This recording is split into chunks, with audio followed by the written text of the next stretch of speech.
Hello, everybody. Good evening. I am so happy to be here with you. For those of you who are just joining me, I am live on LinkedIn, Facebook, and YouTube. I have temporarily given up on Instagram. I can't get the camera angle right.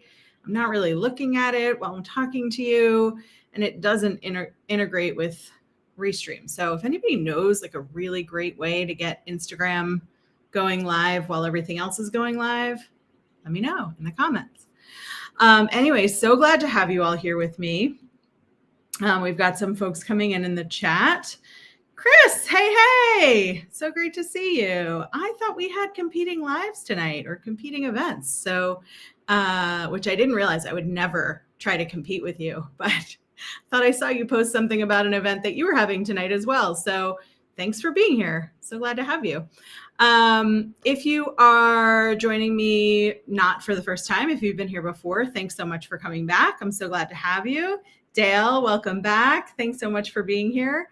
I have a new webcam and I can see me better, which is like pretty fun. It feels like really clear and high definition over here. So let me know how it looks for you too.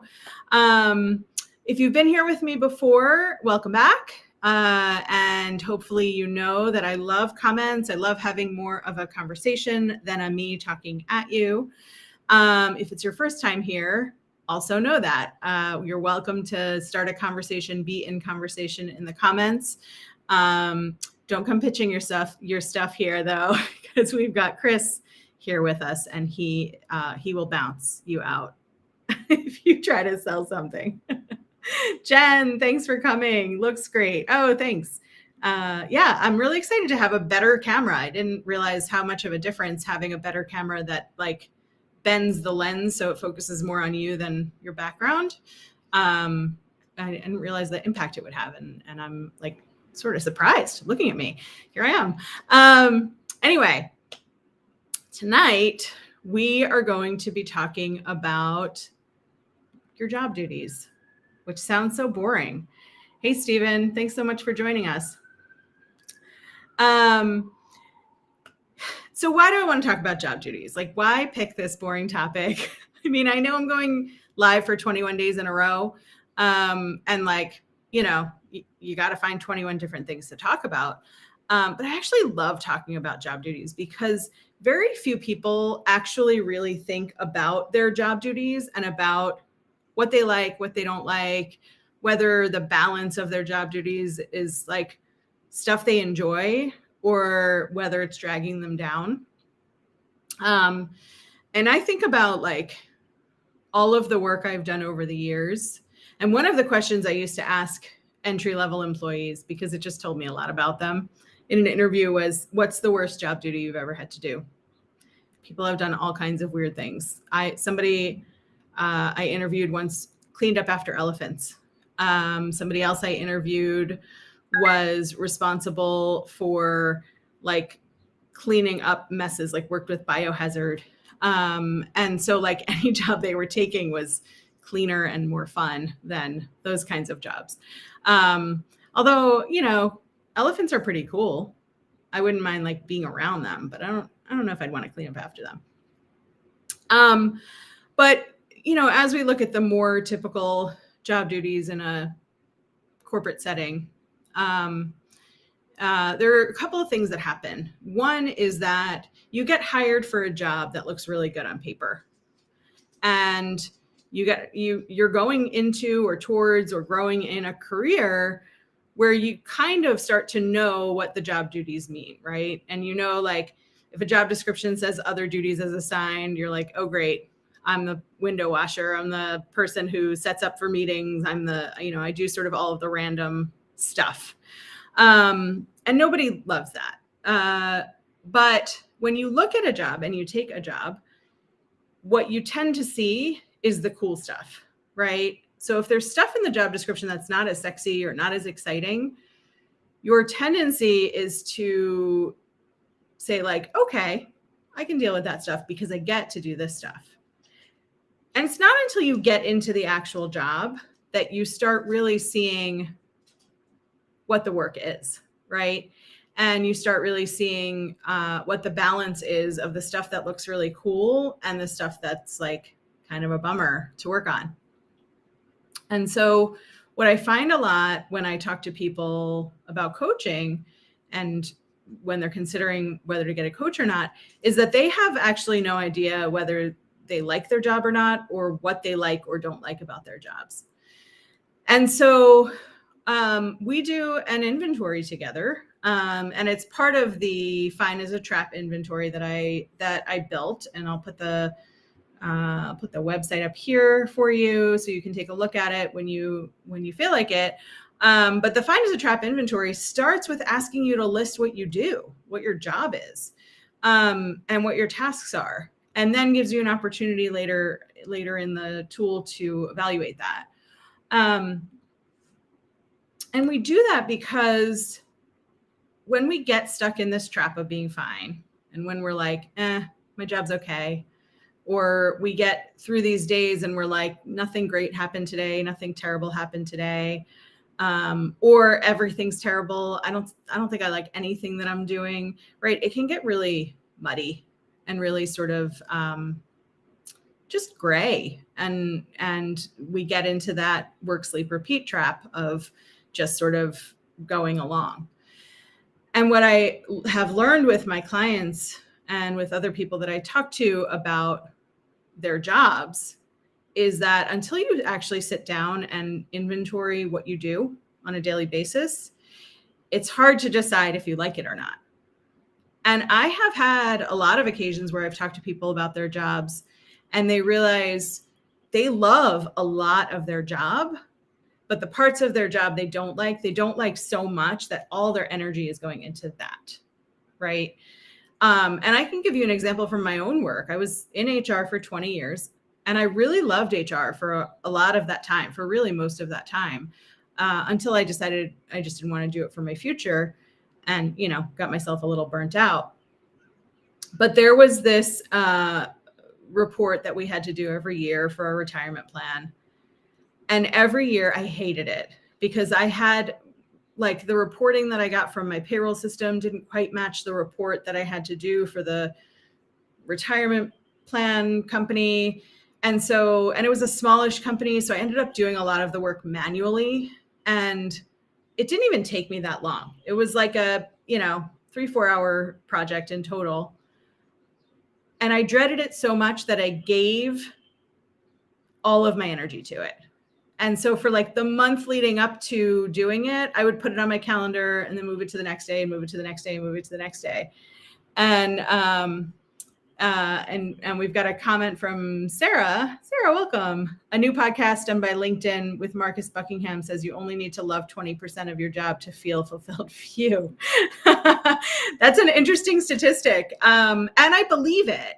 And that's a little bit what I'm talking about is the energy that we give to the stuff we don't love is a choice, and we don't realize that, right? So I had this retirement report, and I literally would move it from day to day and be like, oh, I'll do it tomorrow. I'll do it tomorrow. I'll do it tomorrow.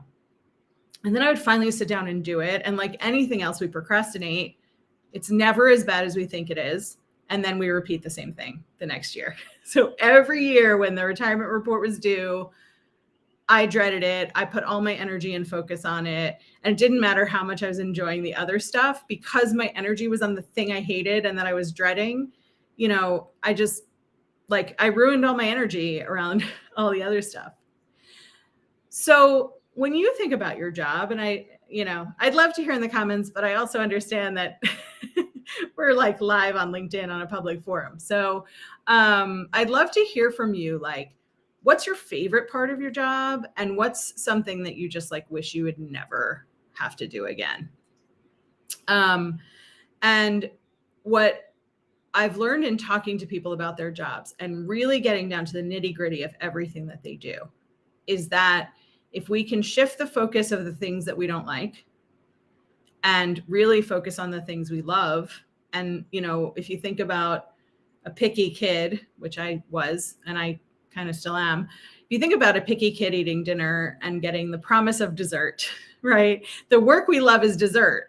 Or if you don't like sweets, the work we love is dinner. You know, you can pass on dessert, or you know, just sort of force it down. Maybe that's a bad analogy. I'm not always great. I try to be, but you know, sometimes I go in a different direction. Anyway, so when you look at the job duties that you love, and those are the ones that you want to keep and that you want to grow in, you can really start, if you're noticing them, you can really start embracing them, and they can actually like make your day. And then if you look at the other side of the things that you really don't like, the parts of your job that like make your eyes roll, or the parts of your job that make you want to quit. Jen says, this sounds exactly like how my 13-year-old feels about his homework. If he just does it, it takes maybe 20 minutes, but he stresses and worries and puts it off for hours. Yeah, I don't have a solution for the procrastination stuff yet. I'm working on that. But yeah, it's true. The stuff we don't like to do, it usually doesn't take that long. It's just like, we don't like it, so we don't really want to focus on it. But often what I find is the stuff that you don't want to do, some of it shouldn't be yours anyway. And if you're a helpful person and a team player, and you just are the person who gets assigned stuff, or you get voluntold that you're going to be involved in an exciting project that you don't want to be involved in, or you cover for somebody while they're out and then they come back and you're still covering for them even though they're back.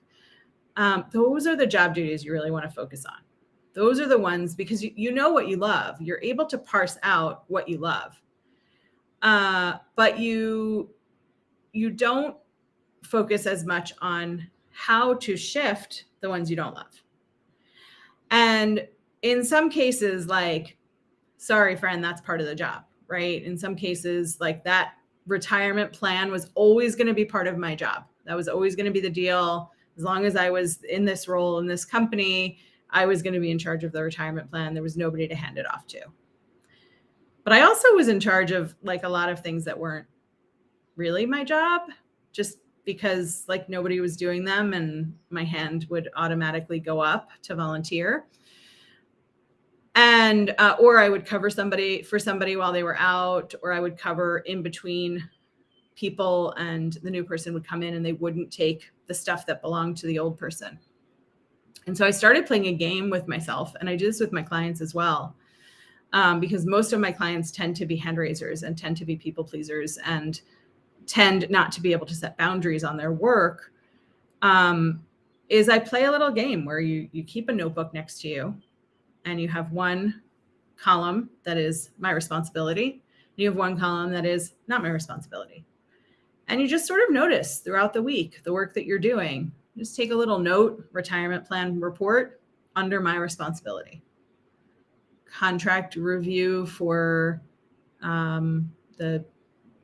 for X department. That's not my responsibility, but I do it.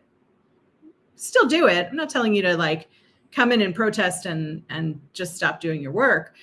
But what I have learned is that a lot of people don't realize how much work they're doing that's not their own, that they could be setting boundaries on, and boundaries is a whole other conversation. That'll be one of my 21 days of going live. But you first have to figure out what the problems are. What is the work that you're doing that you don't want to be doing? What is the work that you're doing that's not your responsibility? So once you've gone through like a week of a my responsibility, not my responsibility list, take a look at it and look at the my responsibility stuff and see if you like it. Look at the not my responsibility stuff and see if you want to make it permanently your responsibility or if you need to get it off your plate. And then there are conversations that you can have with your manager about how to get some work off of your plate. And again, that'll come up in the boundaries conversation. Then there's also looking at the job duties that you really love. And there is a job for everything. Like anything that exists in the world that we know of, there is a job for it. And so if you're a generalist, you're a marketing generalist or an HR generalist or an accountant doing, cross-functional work in a bigger company, your job is parsed out, right?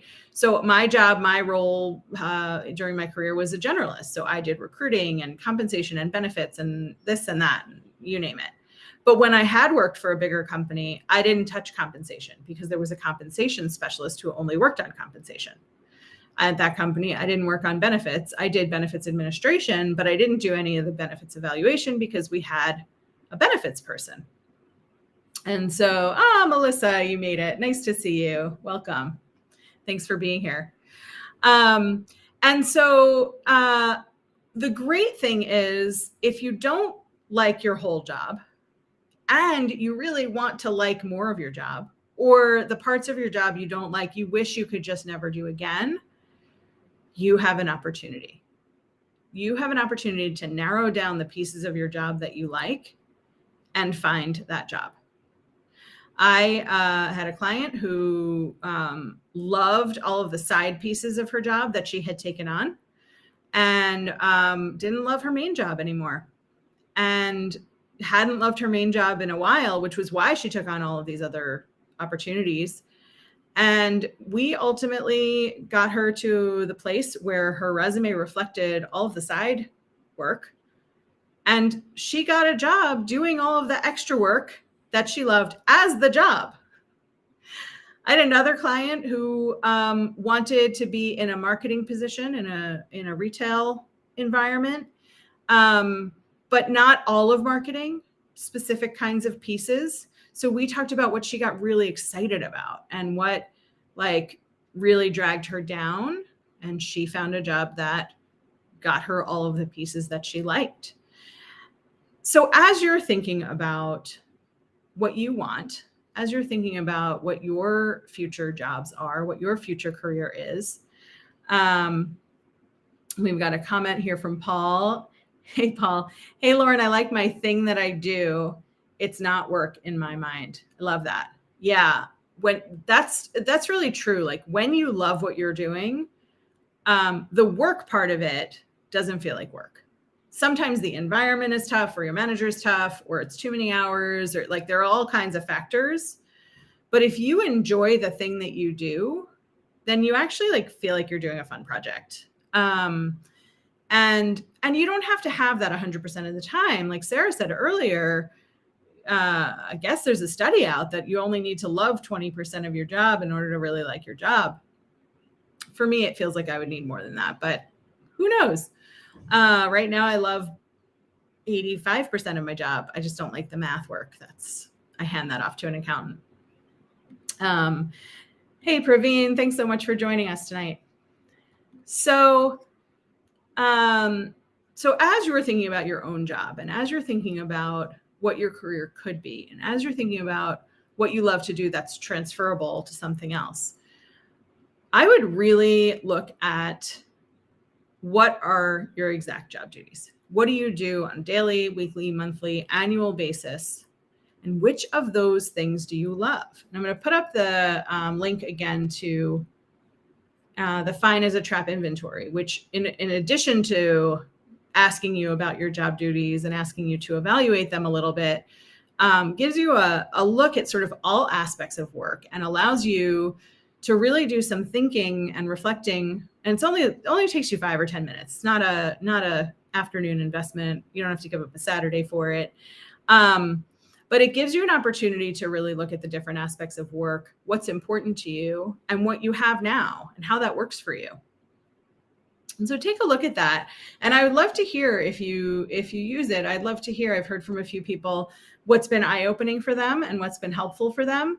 And I'd love to hear from you. So send me a DM if you do it. Dale is saying company size is a determinant. The smaller the firm, the more likely you are a mile wide and an inch deep. Ask yourself, how this pattern sets you up to grow. So true, Dale. When I was working at, I'll get back to that in a second, but Melissa says accountants are the best. I love accountants too. I love accountants. I love having an accountant. I love managing accountants. I just don't actually love accounting. But back to what you were saying, Dale. Yeah, the last company I worked for was the smallest company I had worked for. When I started, we were about 75 people, and the organization made a strategic decision to get smaller. And so at the end, we were somewhere in the 30s. And as we got smaller and smaller, the breadth of work I did got wider and wider. What was good for me is that it taught me a bunch of different aspects about running a business. What wasn't good for me is that it was 80 to 100 hours a week, and I didn't know how to say no. So I had some work to do, which I did because I cared about me. But yeah, the bigger the company, if you're in a company of 50 people, your job may be all of marketing. Hey, Cody, thanks so much for joining us. You're allowed to cook chicken. Congrats. I hope you made some for me. I don't actually know where you live. It might be a really long distance to get me some chicken. Yeah, so the bigger the company, the more granular the jobs are. So where at a 50-person company, you might be in marketing and you might do some social media, some newsletters, some SEO, some website work, some print brochures. In a larger company, you may only be doing social media. You may even only be doing Instagram, right? Depending on the size of the company. So the bigger the company, the more opportunity you have to get granular. Hi, Lee. Thanks for joining us. Plenty of chicken. All right. Maine. That's something like maybe, I don't know, 8 or 10 hours for me. So should be easy peasy. I'll meet you in the middle. So as you're looking at what you want for your future, whether it's at your same company and you need to start asking for more of the work that you like to do and less of the work you don't like to do, or whether it's changing jobs, my advice to you is this: get really clear on what you want. Because if you go to your manager and you say like, hey manager, there's too much on my plate, I need some stuff to come off, and you're not clear about what needs to come off and maybe even where it needs to go, you're going to end up accidentally getting your favorite stuff taken away. I've seen it happen where somebody's like, I'm overwhelmed, I have too much on my plate, and their manager says like, all right, you know what, let's take social media off your plate for a little while, and why don't you just focus on newsletters and other print material. And then it's like, oh, well, that's not what I wanted to do. I want the social media, but now it's too late because there's already been a thought process. So if you want to change your job duties within your organization, within your own organization, and they really don't fit you, you want to talk to your manager about where else they can go and get really specific. If you want a new job or a new career, again, you really want to think about what you want. You definitely want to think about what you don't want, but you really want to think about what you want, because you want to go after something. You don't want to be running away from the job that you have. You want to be going after the job that you want. You want to be going after the duties that you want, the money that you want. And so if you get really clear on that, when you're looking for jobs, you'll start looking at job descriptions in a different way, because you're going to look for all the stuff that you love, and you'll start asking better questions in interviews, because you can say, the thing I'm really excited about is the third bullet in the job description, which talks about X, Y, and Z. Can you tell me about how much of the job that is, like what percentage of the job that is? And if they've written a good job description, then, bullets 1 through 5 are the most major parts of the job. And then it sort of goes down from there in terms of time and capacity. If they haven't written a good job description and they just wanted to make the job look more fun, then they've put the fun stuff up at the top, but maybe that's only 5% of the job. And then you have to ask yourself, is that enough for you? So that's what I have to say tonight about jobs and job searching and job duties. I'm going to be here. I'm on day 6. So 21 minus 6, 15 more days of lives in a row. Please let me know in the comments what you want to hear about, what you want to talk about. We touched a little bit today on boundaries. We touched a little bit today on job search. We touched a little bit on shifting what you do, your responsibilities. But I can talk all day about the trap of being fine and all of the things that happen to us as executives, as mid-level managers, as professionals, that get us caught up and get us stuck and get us into these positions that we don't really want to be in. Praveen has a comment for us that exceeds the page. Impressive. Such an important topic, Lauren. Most organizations are facing great resignation because there's a disconnect between the executives and frontline staff. Yeah, director of people and culture should focus strictly on people instead of metrics and volumes. Act like a mentor and build connection with people to understand employees better. Absolutely. And that has to come from the top, for sure. That has to come from the top. And also, if you are a manager and you have any control, you can help your employees because you get to manage down and you get to manage up. And the more you can manage up and encourage your managers to manage up, the closer to the top that message can get if things are not going well. And Megan is sharing, hey, Megan, thanks for joining us. If you have no idea what you want, you just know you might want something different, call up Lauren. Oh, this is an advertisement for me. Thank you. Call up Lauren and tell her you have no idea what you want, but it's something. She will totally take it from there. Yes, that I will do. Yeah, that's about half of my clients come to me knowing what they want, but not knowing how to get there. And the other half come to me and they're like, I don't want this. I don't want my life to be like this. I don't know what I want. I just want something that is different. So Megan, thank you for that ringing endorsement. I really appreciate it. I appreciate you. And I'm so glad you're here. So thank you again so much for being here. I will be back tomorrow. And tomorrow I'm going to be talking about saying no. Saying no. No, thank you. No, I won't be able to do that. No without apology. No as a complete sentence. That's what I'm going to be talking about tomorrow. Hope you keep joining me. Thanks so much for coming and tell your friends. Have a great night, everybody.